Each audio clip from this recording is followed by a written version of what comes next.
دھمکیاں دے رہا ہے گلگت بلتستان اور آزاد کشمیر لینے کی. 2016 میں 15 اگست کو نریندر مودی کھڑے ہو کر لال قلعے میں کہے کہ ہم گلگت اور بلتستان کے اندر سے لوگ میرے ساتھ رابطے میں ہیں. یہ بہت کم. سینیٹر منیر اکرم صاحب کوئکلی بتائیے کہ بہت سارے سوالات اٹھتے ہیں کہ ڈپلومیٹک فرنٹ کے اوپر پاکستان کتنا مؤثر کردار ادا کر رہا ہے. آپ اس وقت یونائٹڈ نیشنز میں پاکستان کے مستقل مندوب کے طور پر ہیں، تو یہ بتائیے کہ گزشتہ برس نومبر سے آپ نے اپنی ذمہ داریاں سنبھالی، کتنا مؤثر کردار ہے پاکستان کا اس ساری صورتحال کو ہائی لائٹ کرنے میں، تاکہ ہمارے پاکستان میں بھی اور گلوبلی ویورز یہ جان سکیں کہ پاکستان نے اب تک اس مسئلے کو ہائی لائٹ کرنے میں، انڈیا کی جو دہشت گردی ہے پاکستان کے اندر اس کو ایکسپوز کرنے میں Pakistan mission to the U N جو ہے وہ اس نے کتنی ایک کوششیں کی عالمی برادری کے ضمیر کو جھنجھوڑنے کے حوالے سے؟ ہندوستان کے خیر خواہ بیٹھے ہوئے ہیں سیکیورٹی کونسل میں اور ان کے پاس ویٹو پاورز بھی ہیں، تو اس سے وہاں سے فیصلہ نکالنا باوجود وہ ویٹو پاور کے ایک مشکل کام ہے.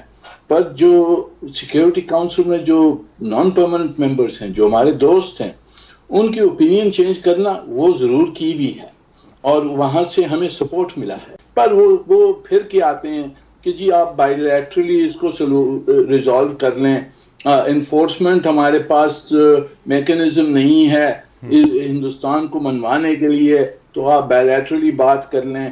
تو اس طرح سے وہ ہٹ جاتے ہیں ایک کنفرنٹیشن ہندوستان سے لینے کے لیے. بیجی چلے اجاز اوان صاحب.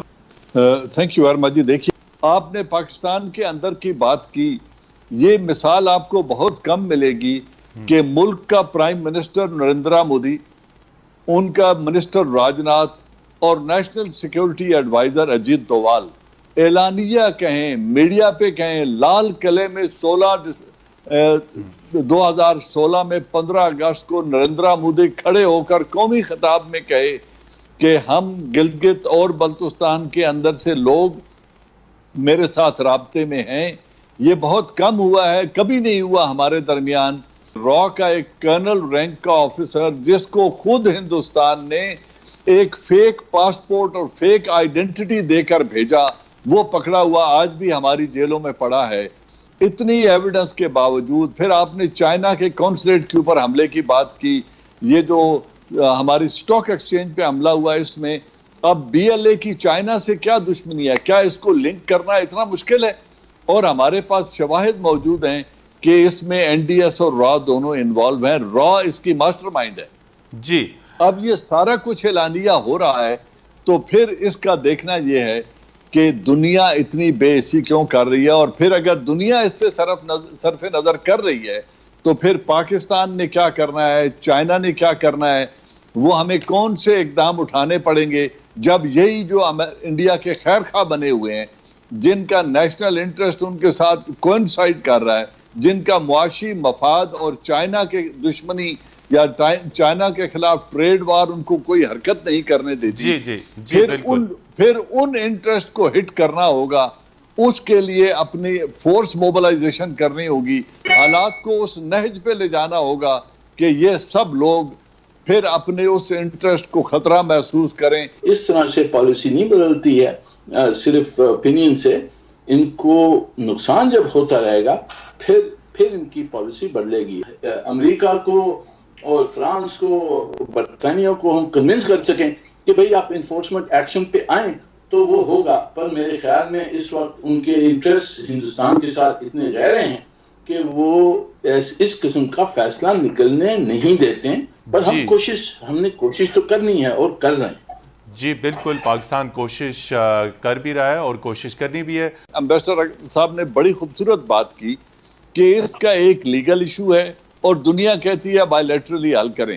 بھائی جو یونائٹڈ نیشن ریزولوشنز کو نہیں مانتا اور یونیلیٹرلی ایک سٹیٹس کو اس نے تبدیل کر کے ان ریزولوشنز کو اٹھا کے ونڈو سے باہر پھینک دیا ہے، جس نے سملا ایگریمنٹ کو اٹھا کے ونڈو سے یکسر باہر پھینک دیا اور یہ کہہ دیا ہے کہ کشمیر کو 1948 میں یو این میں لے جانا ہی نہرو کی غلطی تھی اور ہم نے اس غلطی کو درست کر دیا ہے.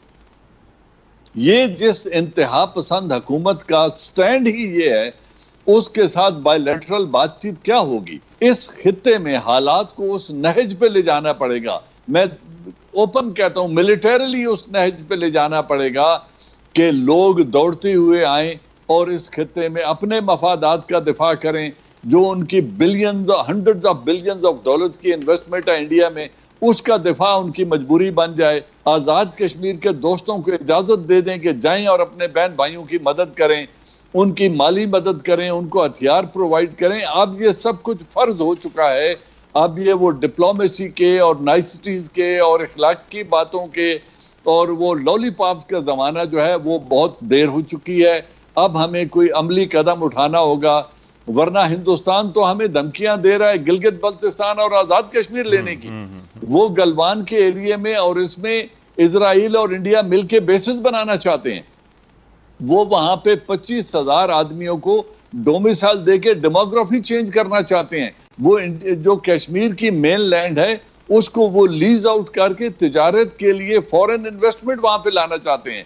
تو جب وہ یہ سب کچھ کرنے کے لیے اعلانیہ کہہ رہے ہیں تو پھر ان کو بزور بازو روکنا پڑے گا. لیکن جو ملک یو این ریزولوشن کو ہی ٹھکرا رہا ہے، اسے جو پامال کہتا کر رہا ہے، ہے یہ بالکل ایشو ہی نہیں ہے، جس نے کانسٹیٹیوئنٹ سٹیٹس ہی چینج کر دیا ہے کشمیر کا، جس نے اسے اپنی یونین ٹیریٹری میں ایبزارب کرنے کا اعلان کر کے اپنا نقشہ جاری کر دیا ہے، جس نے اپنے آئین میں امینڈمنٹ کر کے یو این ریزولوشن کو نظر انداز کر دیا ہے، ایسی گورنمنٹ کو آپ کون سی زبان سے سمجھا سکتے ہیں؟ ڈپلومیسی کے ساتھ ساتھ لابنگ کا بڑا اہم کردار ہے. اب آخری منٹ ہے، صرف اس میں بتائیے کہ اپنے وسیع تر سفارتی کیریئر کو مد نظر رکھتے ہوئے کہ واشنگٹن اور نیو یارک میں جہاں پہ یونائٹڈ نیشنز ہے، دنیا بھر میں آپ نے سرو کیا ہے، لابنگ میں ہماری کیا گرے ایریاز ہیں، کیا کمزوری ہے جہاں پہ ہمارے کور ایشوز؟ جی میں بتاتا ہوں. یہ دیکھیے یونائٹڈ نیشنز میں 193 ممبر سٹیٹس یہاں ہیں جی، اس میں سے ہماری جو سفارت خانے ہیں وہ کوئی 90 کے قریب سفارت خانے ہیں. 100 سے زیادہ ملک ہیں جہاں ہمارے سفارت خانے ہیں نہیں، اور ہماری جو تعلقات ہیں وہ صرف یہاں یونائٹڈ نیشن سے ہوتی ہیں ان کے ساتھ.